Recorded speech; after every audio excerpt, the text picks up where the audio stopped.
One thing that you can control is your enthusiasm. I think about it like going to see your favorite musician perform. They're playing the same songs that they play every night, but you wouldn't know that by how they show up and perform for you because you're hearing it for the first time. Well, guess what? It's the same thing when you're answering questions in an interview.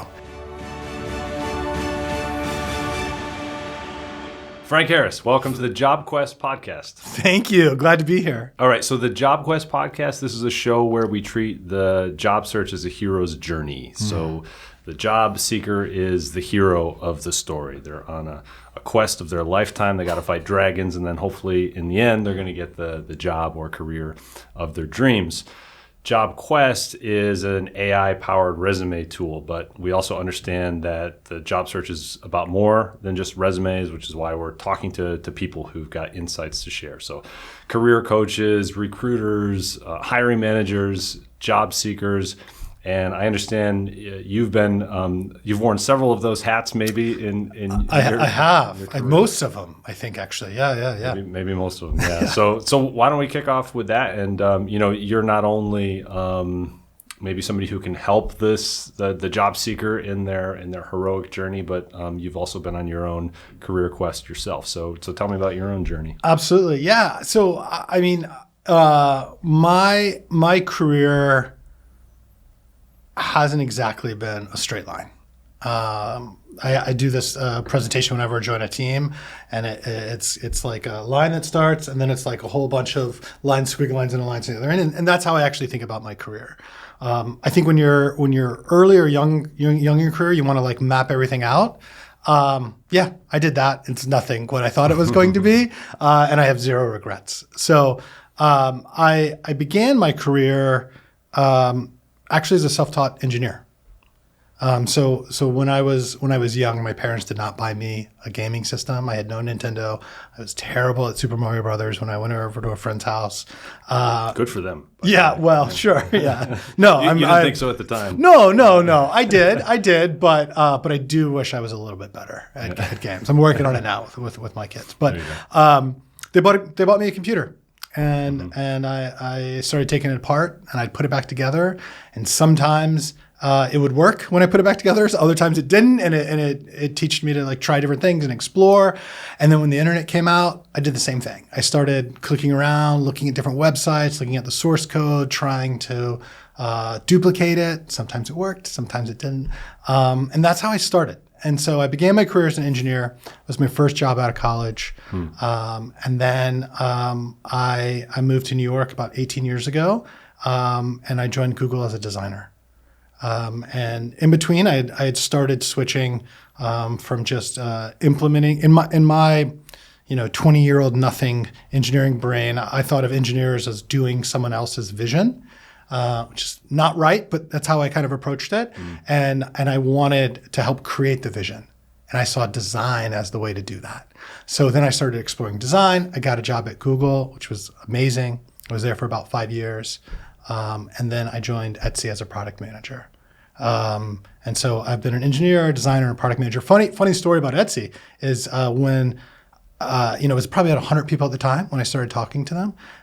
It started as an informal conversation. I got introduced to someone, talked to this person, talked to that person.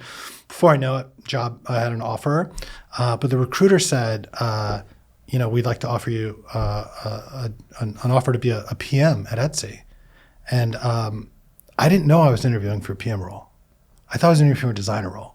So literally on the phone to recruiter, I said, "Do you think I'm a shitty designer?"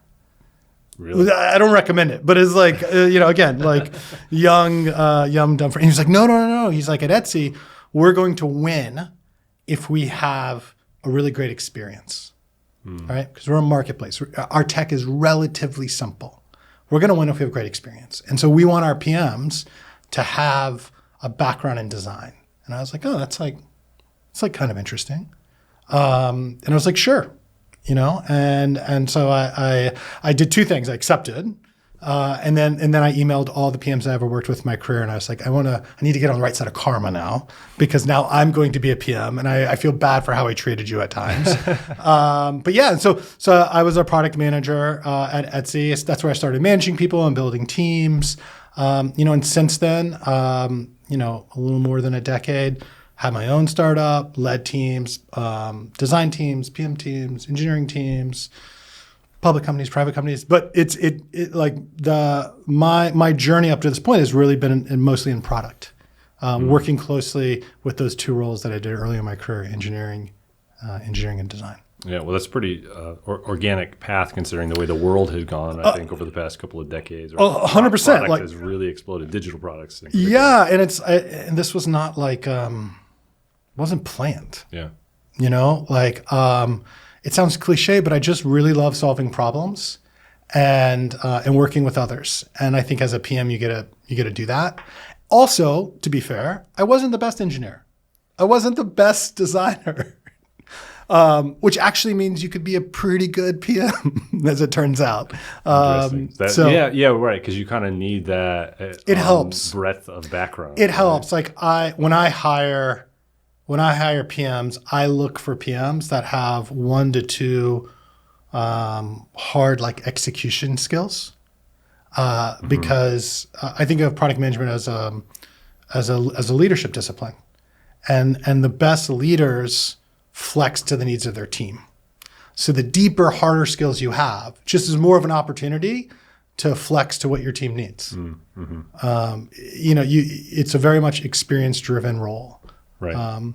The idea that you could be a PM having not executed any capacity, it's possible, but it wasn't my path. Yeah, makes sense. Yeah. So engineering, design, product, and leadership, companies like Google, Etsy. I don't know if you mentioned Slack, but you got some big names.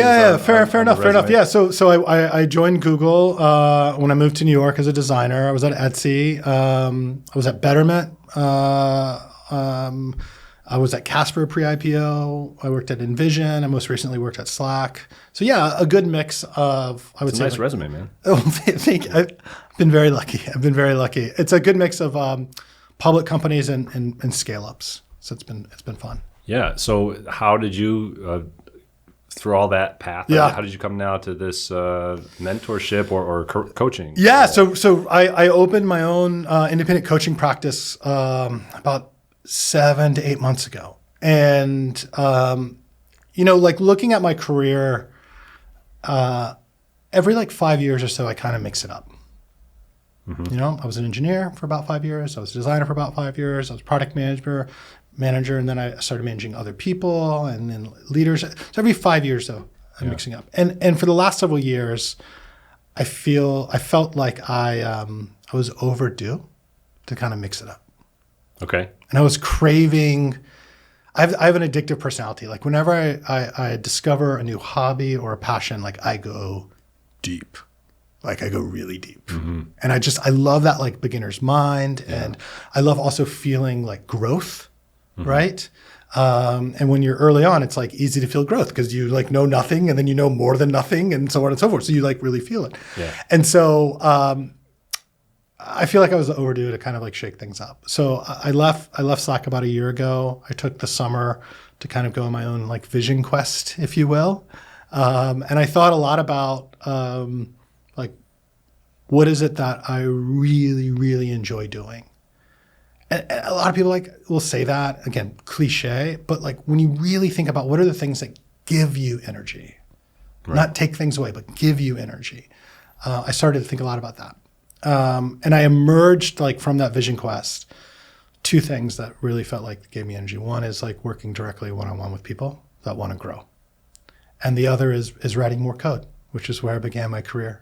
Right-clicking, looking at the source, figuring out what works, didn't work, putting the computer back together. I missed doing that. And so I've started doing that kind of full time. And I love coaching because I love helping others in their hero journey. To be quite honest, right? Yeah. To help them kind of get out of their own way a little bit and grow and try new things and be comfortable with the messy parts of growth. I find it incredibly rewarding, and it's a little different than managing. With a coach, if you think about it like an athletic pursuit or something, it's you kind of raise your hand and you're like, I want you to push me. Yeah. I know I will probably hate you at times. Right. I know I might even yell at you at times, but I want you to push me. No one's yelled at me yet, right? But it's different than managing someone. When you manage someone, they didn't always pick you. They don't always necessarily want to grow. Maybe it's not a time for them where they can. Maybe they have too much going on in their personal life. So I love coaching because it's like people are seeking out, they're craving that.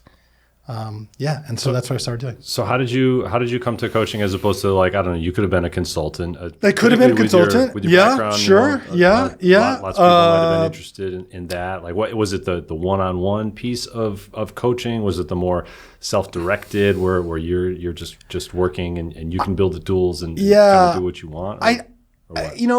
It's a good question. I don't know if I have a great answer there. I think it was more of a feeling. Okay. Quite honestly. So maybe 5 years you'll go into the consulting. Yeah, maybe. I don't know. Like it felt like what would give me energy, right? Like I have 2 young kids.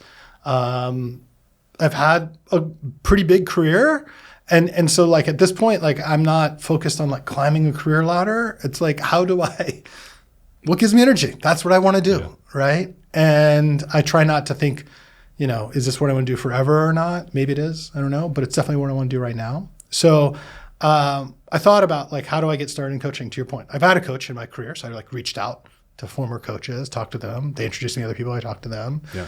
I thought about taking some certifications. I took some classes. But really, I had 2 big questions. And one was, would I enjoy it? I think I would, right? But I didn't know if it was a novelty, right? Well, maybe I think I would just enjoy it because it's so different than what I've done and playing into that beginner's mind. And the second is, could I make it a business, right? And so to answer the first question, what I did, I distinctly remember, it was like a Wednesday. I went onto LinkedIn. I know, cringe social media, I know. I went onto LinkedIn and I wrote up a note, and it was something like Q4, winter is coming for job market. If you're in market and you want to land something before the end of the year, or if you're frustrated, or if you're thinking about next steps and you just like want to talk to someone, former hiring manager, executive, someone you just want to vent to, whatever, here's my link to my calendar, book time, happy to chat with you. Totally free. So I did it. Very generous.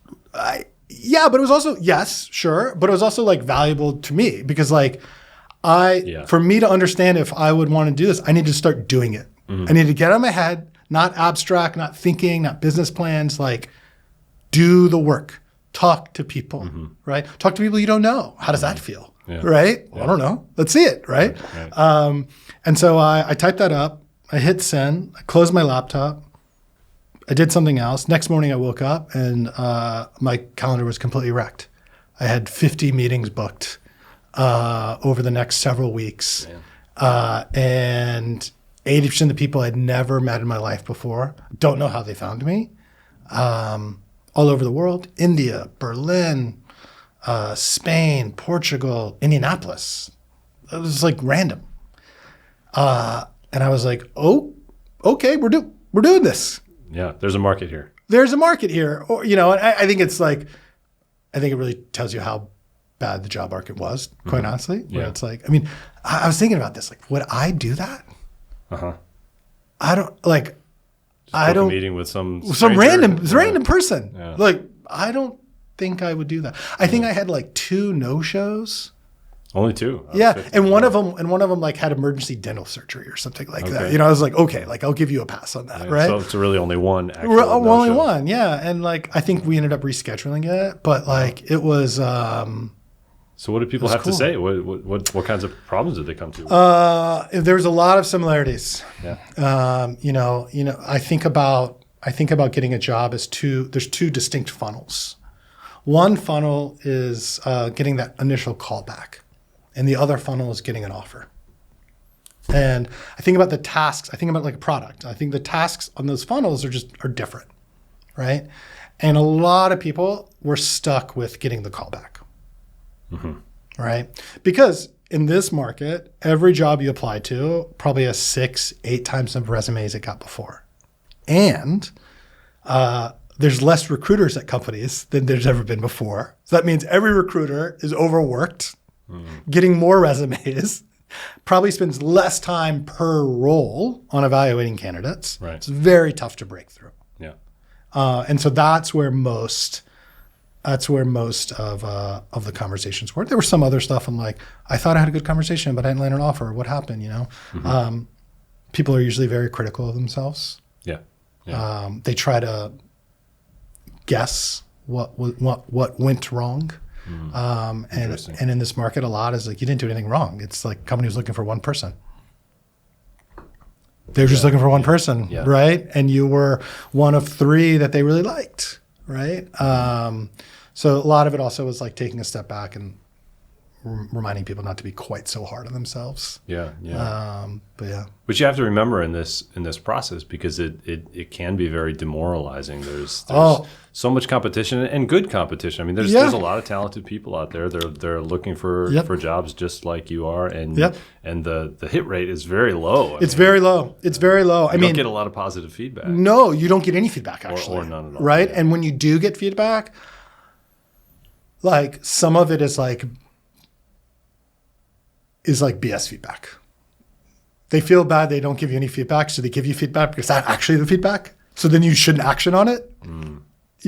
So it's tough. It's like really, really, really tough. I mean, I remember when I was like peak hiring for people during like boom times, okay, I would sit down with the recruiter ahead of time and I would say, this is what I'm looking for in this role.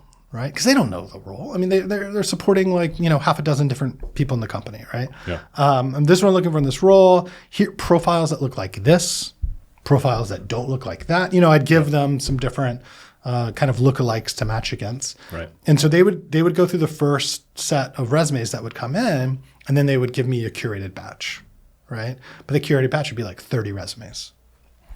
And I would look at those 30 resumes between meetings. Right. Yeah. So it's like 30 seconds. Yeah. What else can you do? Pass fail. Is this person, the question I ask myself, is this person interesting enough that I want to talk to them?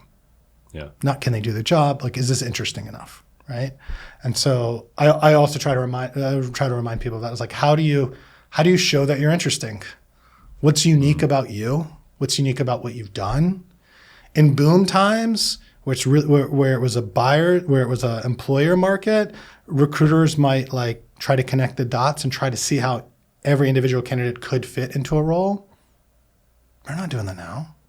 Yeah. No, so you got to do that. Who has time for that, right? Yeah. So it's like you have to connect the dots for them. You might need to come up with multiple resumes. You need to network like crazy, because one way to go from one of 1,000 to one of 100 or 50 is through a referral. Yeah. Right. Like, and I know like JobQuest allows you to like have multiple versions of like your resume and tweak to a job. I mean, like, you really got to do that now, because like every recruiter is just looking for a reason not to talk to you. Yeah.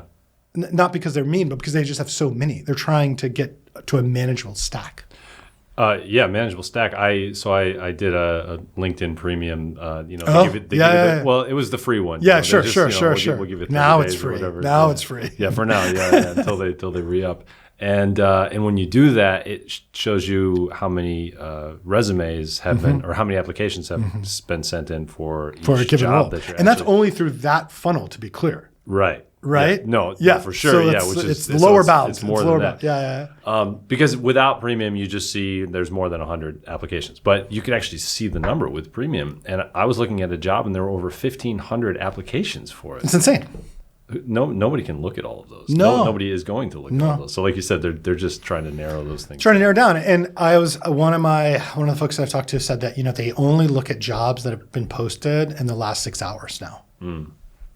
Because they felt like after that, it was saturated. Yeah, right. And I was like, that's like interesting. Again, somewhat depressing, but like interesting. Yeah. Like got to be on top of it, right? Yeah. Well, there's very low friction to apply for jobs, right? Also true. Used to also be you true. actually had to type something out, put it in an envelope. Yeah, I mean, mail look, it, yeah, for sure, for sure. One click and One click. and there even it is. even if that, I think there's some tools that will even apply for you, which is a whole other thing. A whole new thing. Yeah. So there's lots of nuts and Yep. bolts here, but Yep. I'm curious. So as you're getting into coaching now, you've had mentoring roles in your work. Yep. How does mentoring differ from the coaching work that you're doing? Yeah, so I think again, this is my definition. Like I think a lot of people use them kind of interchangeably.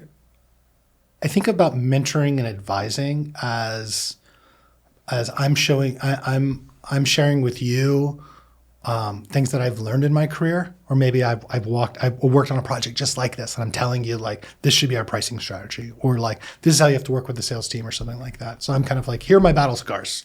You know, I've already done the work. Take it. Yeah. Right. I'm showing you like the answer, so to speak. Coaching is, I'm not showing you an answer. I'm helping you come up with your own answer. And, you know, again, let's go back to like a sports metaphor of coaching. Like if you have a running coach, they're not running a race for you. They're looking at your technique. They're think about this, think about that, right? But you're still putting in the work.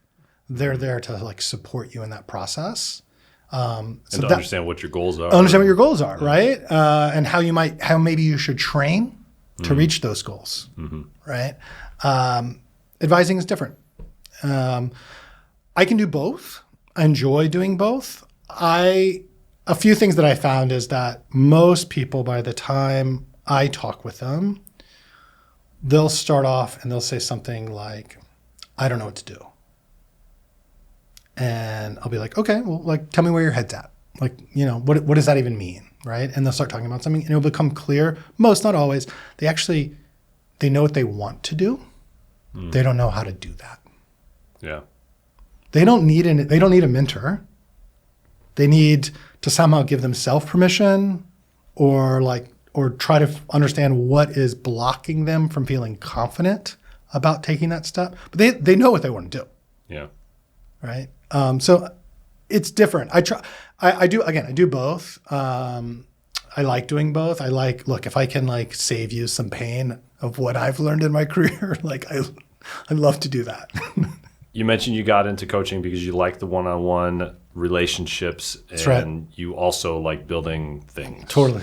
So, and I know you were telling me about some products that you've built to help you with this. So can you talk about that and just how that helps the clients that you're working with and the particular problems that they're coming to you with? Yeah. So like I was doing a lot of this coaching, and I would always end a coaching call with something that goes like, I would say something, I'm old, so that means I know a lot of people. So before you apply for your next job, look at me on LinkedIn. Let's connect on LinkedIn and look to see if I know someone at that company. If so, I'm happy to introduce you.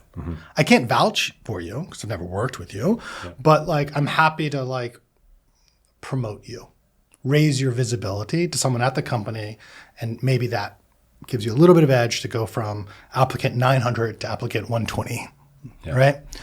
And super happy to do that, right? I mean, I've benefited from others' generosity, and I'm like always happy to do that. And so I say that, and then about half the people I never heard from again. It's okay, not insulted. And the other half the people, every day they would LinkedIn message me, do you know someone here? Do you know someone here? Do you know someone here? And it's like, it was a drain on me, but I'm also like, they're doing what I asked them to do. But just not efficient. It's not efficient. Yeah.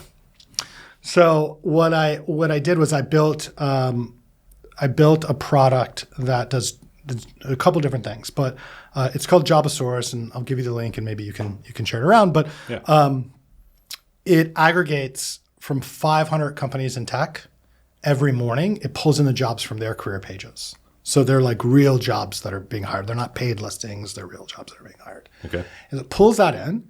And then it also takes my LinkedIn connections or your LinkedIn connections, and it overlays them on top. So you can see where I have a first degree connection with who's hiring. And so when people are like, do you know someone here? I was like, go. Just check that. Just use this tool. Right.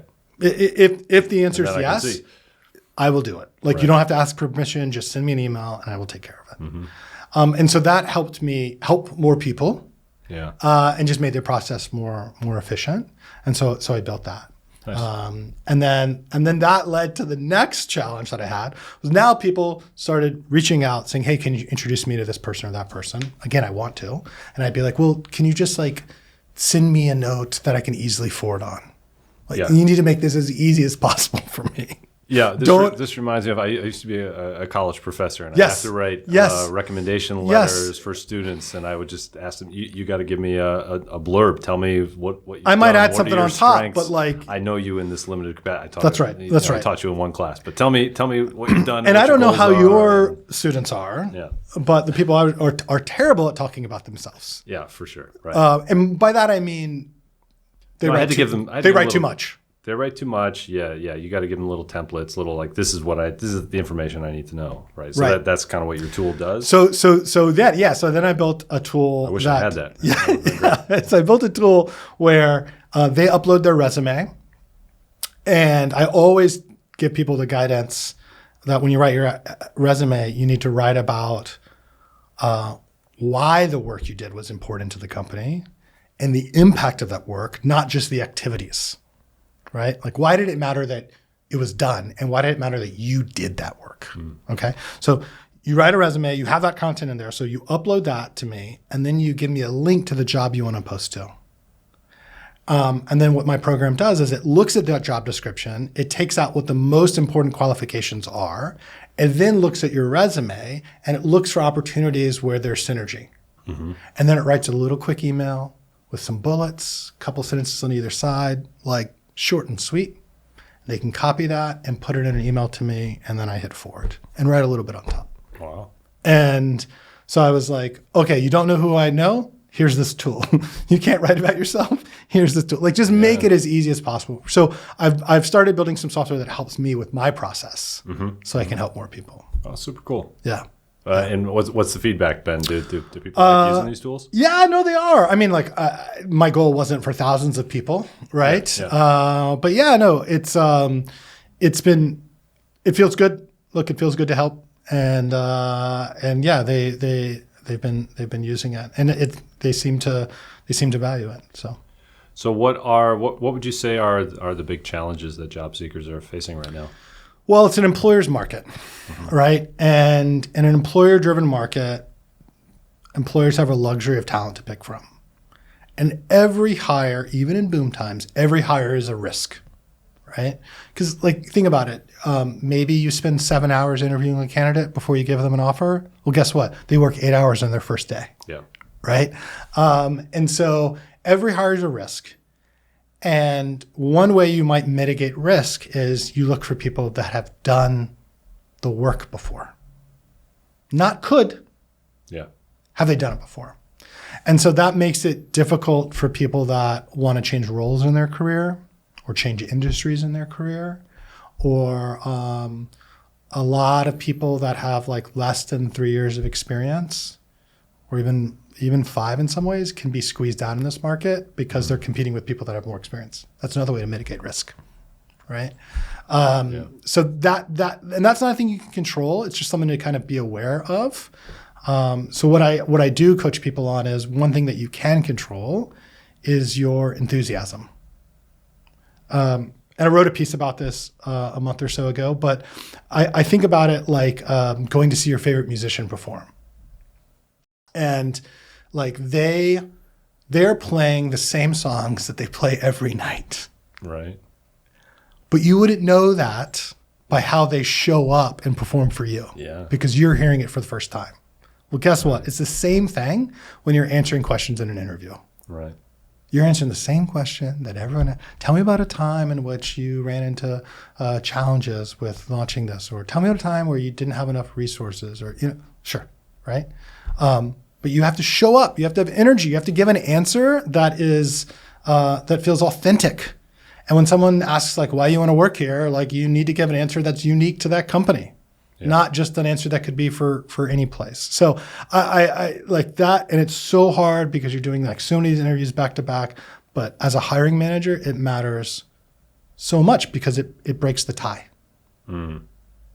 I want someone that has done the work before / can do the work. Mm. And I want someone that wants to be here because that means they share the same values that I have. Yeah. And that feels good. Yeah. Right.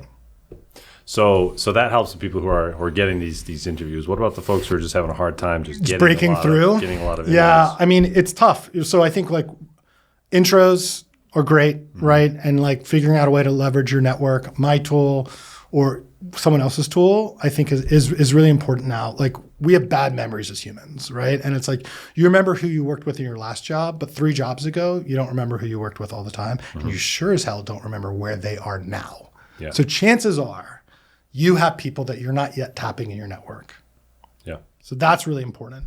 I think the other ways are like thinking about like how you can highlight your passion or your interest or something that's unique and different about yourself, right? So one thing I tell candidates that are in between jobs is they have a luxury right now. It doesn't feel like it, but they have a luxury right now to go really deep in AI, where people that have full-time jobs don't. Mm-hmm. So I'm like, go deep in AI, learn some things, talk about what you're learning, create a Substack or post about it, or create some simple automation for yourself, or think about how it might change your process in the future. Like that's where the industry is going. Spend some time doing that, write about it.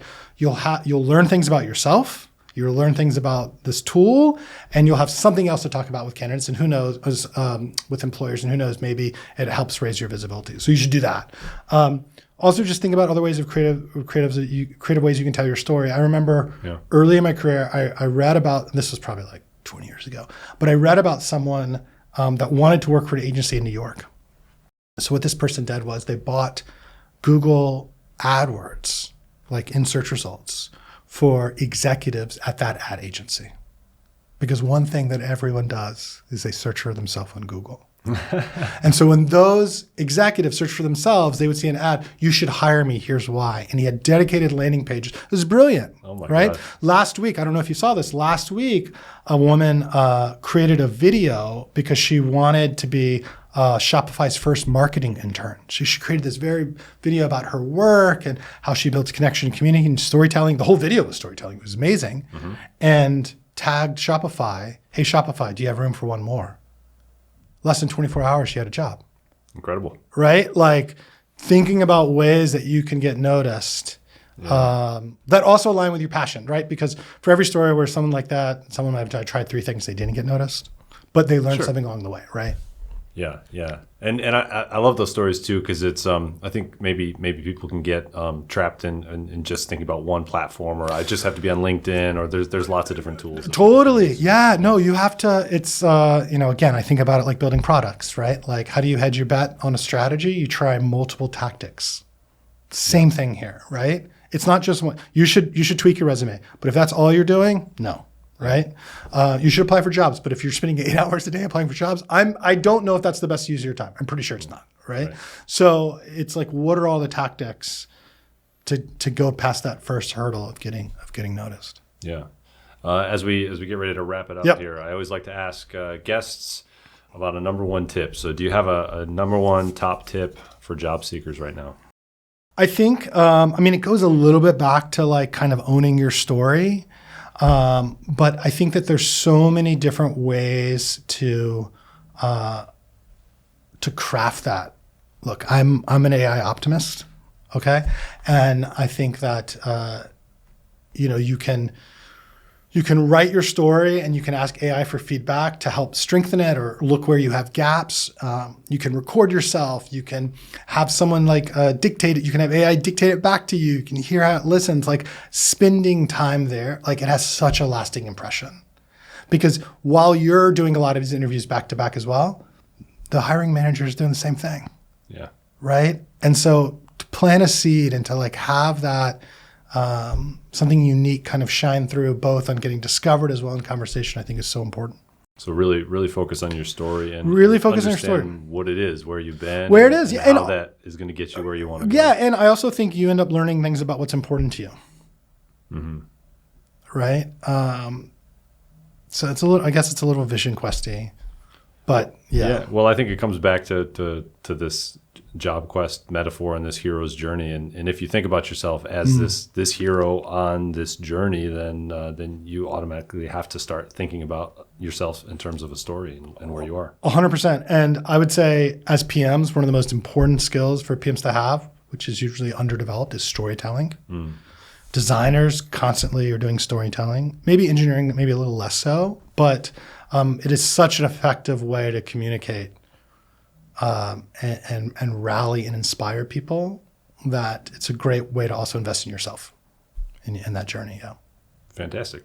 Awesome. Well, Frank Harris, thank you so much for sharing your insights with us. Of course. Thanks for having me on.